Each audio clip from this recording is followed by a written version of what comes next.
This is the Daily Growth Discipleship Podcast. I'm Josh. And I'm Chris. If we want to live the discipleship lifestyle, it's anything but abstract. In reality, we have to think about the things that we do every day as opportunities for spiritual growth and becoming more like Jesus. And in this last section of our conversation with Chris, he unpacks the most valuable things that he thinks are a part of the discipleship lifestyle. Well, if somebody came to you tomorrow, and they probably do, and they might actually, since you're a youth pastor and you've already kind of given an example of this, and they said, you know, Chris, I want to become a better disciple in every aspect of my life. What are the three most important pieces of advice or action items you would give them? You know what? It's funny you ask that because we're kind of going through we're just wrapping up a series we did with our students right now. We call it H3, talking about heads, habits, and hearts, and how they're all kind of intertwined and how they all work together. And that's kind of one of the things that I presented to our students. I at the beginning of each message, asked the kids, hey, how many of you in here would consider yourself to be a Christian? Almost all of them unanimously raised their hands. And I'm like, okay, how do you know? How do the people around you know? Do your habits reflect a heart that's following God? And, we start looking at some of those things. And so it really is, as cliche as it sounds, it gets back to the basics of reading, of praying. And for me, I think the third would be journaling, because writing down, if you want to hear from God, write down what he tells you, because he could tell you something right now for today, or he could tell you something that's going to apply later on, and it could take you looking back on that journal. Like I recently had that experience to have those words come back to life for you. But it's so easy to say, yeah, okay, like I know we should do that. Duh, everybody should read, everybody should pray. Okay, but then why don't you do it? Like it's easy to say, yeah, I know we need to do these things, but if it were that easy, then we wouldn't need to keep reminding you to do that. And there was a quote. I don't remember if it was Mark Batterson or John Acuff. I read a little of both of them today. But the quote said, when you open the Bible, God's opening his mouth. And that's literally how that is. You want to hear from God, open the Bible. It's that simple.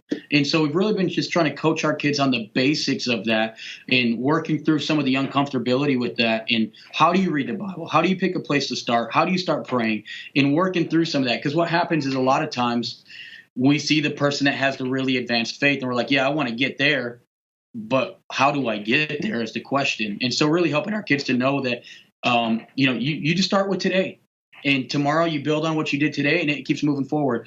And at the beginning of this year, we had each kid write a letter to themselves about where they are in their spiritual walk. And our goal is to give them that letter back at the end of the year to do an honest self-evaluation and say, hey, the goal at the end of this year is not perfection, but the goal is that you look back and can see the growth that you've had throughout this year because you've put in place the habits to build a long-lasting faith. And so, like I said, it gets back to those basic elements of reading, praying, and journaling. It sounds so simple, but if it were really that simple, more people would be doing it. Mm-hmm.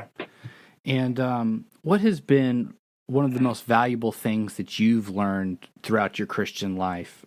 We find that most Christians have kind of had like one of those encounters where, and you've kind of alluded to this a little bit, I think, already in your testimony, but it's like once you learned that, once you came to that realization or understanding, everything changed for you. You couldn't go back to living the same, maybe mediocre Christian life that you had before.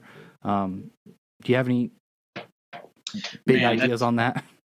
Yeah, that's a big question. For me, I would say there was an experience where I was working at the homeless center in Springfield, and we worked with homeless youth. Our job was to essentially help them become independent, be able to live on their own and things like that. And I worked third shift overnights. And there was this kid that came in one night, late at night, was talking to me. And I don't even know if I was supposed to be able to talk about my faith, but I started talking about my faith with this kid. And then he told me as I'm talking to him, he was like, when you started talking about that, he was like, your eyes lit up. He was like, you completely came alive. And so and I got to pray with him right there in that moment and to see the difference in him.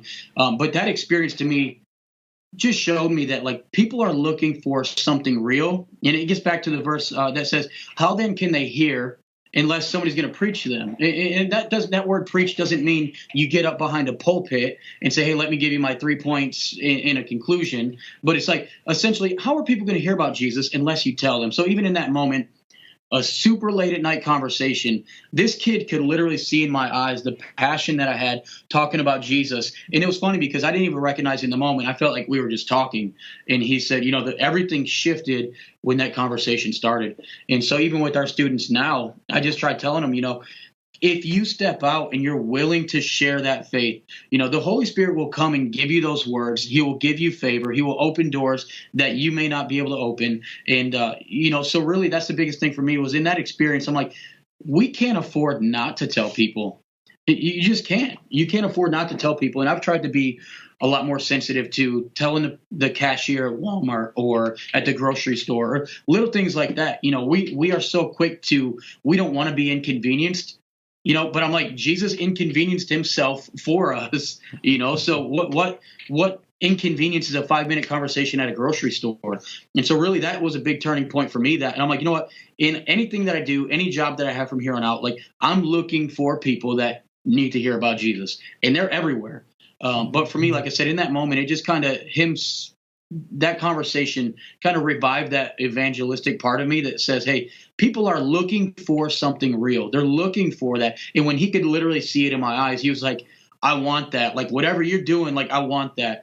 And so that really kind of transformed my idea of evangelism. It doesn't have to be in a team on a missions trip or at church. And I even tell our kids all the time, I don't know if my senior pastor would like me saying this, but I'm like, hey, I love it when you guys bring friends to church, but I love it even more when you take Jesus out of the church. If you pray to somebody at your school, on the streets, like I would rather have you talk to somebody out there than you bring somebody into the church.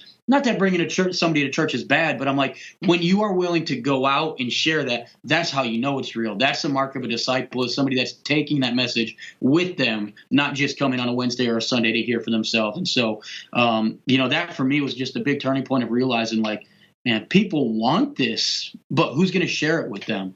And that for me just really kind of woke that part of me up, and it hasn't shut off since. Chris, thank you so much for the work that you're doing and the wisdom and insights that you shared with us. I love your H3 emphasis, head, habits, and hearts. And we would all do well to take that to our heart and remember that the more we can condition our head, habits, and hearts into the Word of God and spending time with Him, the more primed we will be, the more passionate we will be to go out and share this great gift that we've been given. Thank you so much for your passion and your service to us. It comes through in everything that you do and say. Thank you so much. Thanks for listening to this episode of the Daily Growth Discipleship podcast. If you haven't heard the first 4 episodes in this conversation, be sure to check those out and let us know what you think on iTunes, Google Podcasts, or Spotify.